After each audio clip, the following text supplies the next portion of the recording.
Ashwini Silva vlogs. ఈ వీడియోలో వచ్చేసి మీకు ఒక హెల్తీ డిష్ చెప్పుకుంటానండి. ఏంటంటే ఇందులో వెజిటేబుల్స్తో మనం క్రిస్పీగా ఉండే పకోడీ చేసుకోబోతున్నాం. ఇందులో నేను మ్యాక్సిమం వెజిటేబుల్స్ అన్నీ యూజ్ చేస్తున్నానండి. సో ఇది చాలా క్రిస్పీగా ఉంటుంది అండ్ చాలా హెల్తీగా టేస్టీగా ఉంటుంది. సో ఇందులో నేను ఏంటంటే ఒక కప్పు శనగపిండి తీసుకున్నాను, అలాగే ఒక హాఫ్ కప్ బియ్యపిండి తీసుకున్నాను. సో ఇప్పుడు నేను ఒక 1 కప్ క్యాబేజీ వేసుకుంటున్నానండి. అలాగే ఒక 1 కప్ స్వీట్ కార్న్ వేసుకుంటున్నాను. అలాగే ఒక 1 కప్ క్యారెట్ వేసుకుంటున్నాను. అలాగే 1 కప్ క్యాప్సికమ్. ఇప్పుడు అందులో ఒక 3 to 4 చిల్లీస్ చిన్నగా కట్ చేసుకున్నవి, అలాగే ఒక హాఫ్ టేబుల్ స్పూన్ జీరా వేసుకుంటున్నాను. ఇప్పుడు అందులో ఒక 1 to 1.5 టేబుల్ స్పూన్ కారం వేసుకోవాలండి. అలాగే ఒక 1.5 టేబుల్ స్పూన్ సాల్ట్ వేసుకుంటున్నాను. అలాగే ఇక్కడ 1 టేబుల్ స్పూన్ గరం మసాలా వేసుకుంటున్నానండి. అలాగే ఒక హాఫ్ టేబుల్ స్పూన్ ధనియాల పొడి. సో ఇవన్నీ కొంచెం వాటర్ వేసుకొని బాగా కలుపుకోవాలి. అండ్ ఇప్పుడు ఏంటంటే ఒక కరివేపాకు ఉంటుంది కదండి, చిన్న పీసెస్ కానీ కట్ చేసుకొని వేసుకోవాలి. ఇదే మనకు బాగా టేస్ట్ వస్తుందండి. సో ఇది మాత్రం స్కిప్ చేయకండి.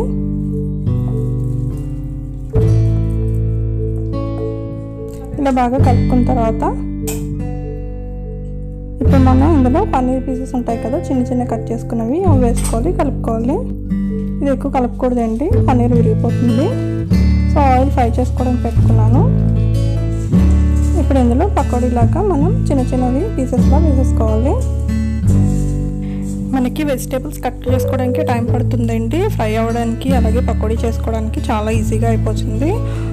సో ఒకసారి ఇలాగా ఒక సైడ్ అంతా కూడా ఇలాగా ఫ్రై అయిపోయిన తర్వాత మళ్ళీ ఇంకో సైడ్ ఫ్లిప్ చేసుకోవాలి. అండ్ ఇంకో సైడ్ కూడా ఫ్రై అయిపోయిన తర్వాత మనం తీసేసుకుంటే సరిపోతుందండి. సో పిల్లలు వెజిటేబుల్స్ తినడానికి ఇష్టపడరు కదండి. సో వాళ్ళకి ఏంటంటే ఇలా చేసామంటే మాత్రం చాలా క్రిస్పీగా ఉంటాయి కదా, ఈజీగా తినేస్తారండి. అందులో వెజిటేబుల్స్ ఉన్నాయని కూడా కనిపించవు కదా, సో బాగుంటుంది వాళ్ళు తినడానికి కూడా.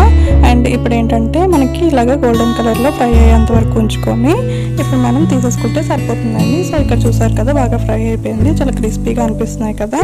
సో ఇప్పుడు నేను అవి తీసేసుకుంటున్నాను.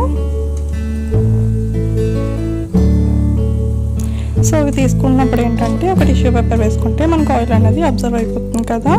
సో ఇలా తీసుకున్న తర్వాత ఒక సర్వింగ్ ప్లేట్లో తీసుకొని సర్వ్ చేసుకుంటే ఎంతో యమ్మీగా ఉండి మన వెజిటేబుల్ పకోడీ రెడీ అయిపోయిందండి. చూసారు కదా, ఎంతో క్రిస్పీగా, చాలా యమ్మీగా, చాలా హెల్తీగా ఉంటుంది. ఎందుకంటే ఇందులో మనం చాలా హెల్తీ డిషెస్ వేసాం కదా, క్యారెట్, పన్నీర్, ఇంకా క్యాప్సికమ్, స్వీట్ కార్న్, క్యాబేజ్ అన్నీ వేసాం కాబట్టి చాలా యమ్మీగా ఉంటుందండి.